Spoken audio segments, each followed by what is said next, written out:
Hello to all students. Doliolaria larva जो कि class क्राइनोइडिया से बिलोंग करता है, ये हमारा रह गया था।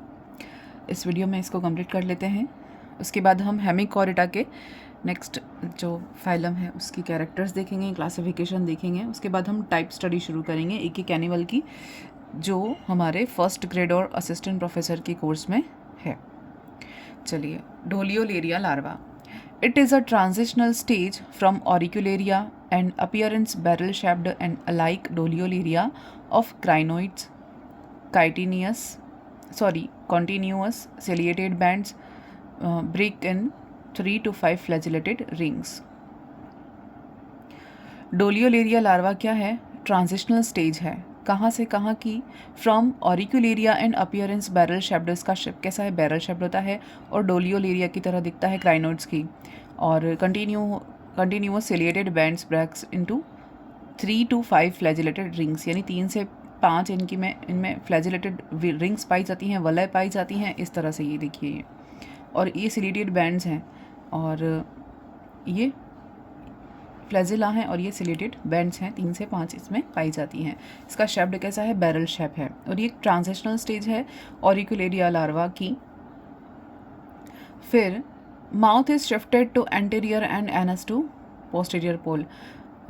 माउथ कहाँ से कहाँ? एंटीरियर पोल की ओर शिफ्ट होता है और एनस पोस्टीरियर पोल की ओर। Metamorphosis is gradual during which it acquires 5 tentacles and 1 to 2 functional podia। Metamorphosis होता है धीरे धीरे, और इसमें क्या होता है? 5 टेंटिकल्स होते हैं, डेवलप होते हैं, और 1 से 2 फंक्शनल पोडिया डेवलप होते हैं। फिर as such it is sometimes known as pentactula. तो इसलिए इसको कभी कभी क्या कह देते हैं? पेंटाक्यूलेटा, क्योंकि 5 टेंटिकल्स प्रेजेंट होते हैं इसलिए। फिर after appearance of more podia and tentacles, sea cucumber settle to the sea bottom and the leads an adult mode of life।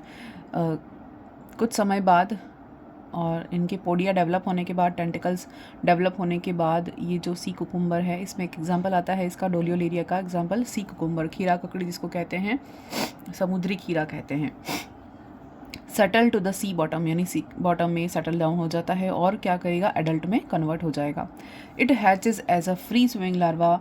Body has 4 to 5 ciliated bands. ये एक स्वतंत्र लार्वा में कन्वर्ट हो जाता है और हैचिंग के बाद, और 4 से 5 सिलेटेड बैंड्स डेवलप होते हैं with an apical sensory plate at the anterior end provided with a bunch of cilia. इसमें सिलेटेड बैंड्स अपीयर हो जाते हैं इस तरह से, ये सिलिया का बंच बना देते हैं, और ये आपको सिलियरी रिंग्स दिख रही होंगी। फिर ये एपिकल सेंसरी टफ्ट होते हैं, एडहेसिव पेल्ट होता है, वेस्टिब्यूल्स होता है, बेसल यहाँ पर प्रेजेंट होते हैं। फिर there is an adhesive pit over the mid ventral line. यहाँ पर एडहेसिव पीट प्रेजेंट होता है मिड वेंट्रल लाइन पर। Between second and third ciliated bands lies the stomodaeum और वेस्टिब्यूल। दो सेकेंड और थर्ड सिलेटेड बैंड्स के बीच में क्या होता है? स्टोमोडियम या वेस्टिब्यूल होता है। ये रहा वेस्टिब्यूल सेकेंड और थर्ड के बीच में। तो ये फर्स्ट सेकेंड थर्ड इस तरह से यहाँ पर बहुत सारे मेंशन होते हैं, 3 to 5 होते हैं यहाँ पर।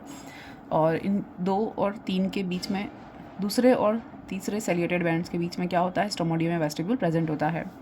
After the differentiation into prospective organ, larva attach itself and internal organ rotate eight an angle of 90 degree.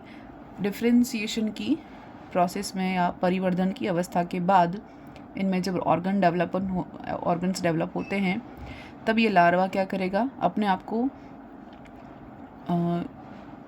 Attach it self and internal organ, यानी इनके आंतरिक जो अंग हैं वो डेवलप होना शुरू हो जाते हैं, और ये अपने आप को फिक्स करके और रोटेट हो जाता है 90 डिग्री पर।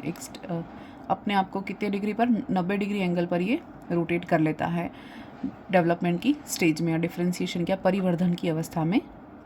ये अपना डोलियोलेरिया लार्वा यहाँ फिनिश होता है। यहाँ पर सारे लार्वा कंप्लीट हो जाते हैं। इकाइनोडर्मेटा के हमने सभी लार्वा देख लिए, और जितने भी क्लासेस थी 5 क्लासेस, ये 5th क्लास थी। ये क्लास का नाम मैंने यहाँ मेंशन नहीं किया है। 5th क्लास का नाम ये क्राइनोइडिया है। 5th क्लास का नाम है क्राइनोइडिया।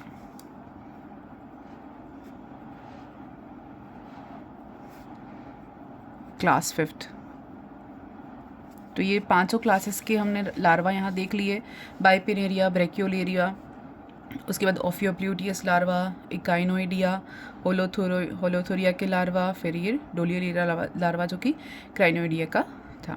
तो ये हमारे पास सारे लार्वा कंप्लीट हो चुके हैं। अब हम नेक्स्ट वीडियो में जो हेमिकॉर्डेटा है उसके बारे में देखेंगे। बैलेनोग्लॉसस, जिसका एनिमल रिप्रेजेंटेटिव एनिमल है Balanoglossus, which is most important. ये बहुत इंपॉर्टेंट है, बैलेनोग्लॉसस से बहुत सारे क्वेश्चंस आते हैं। तो धन्यवाद।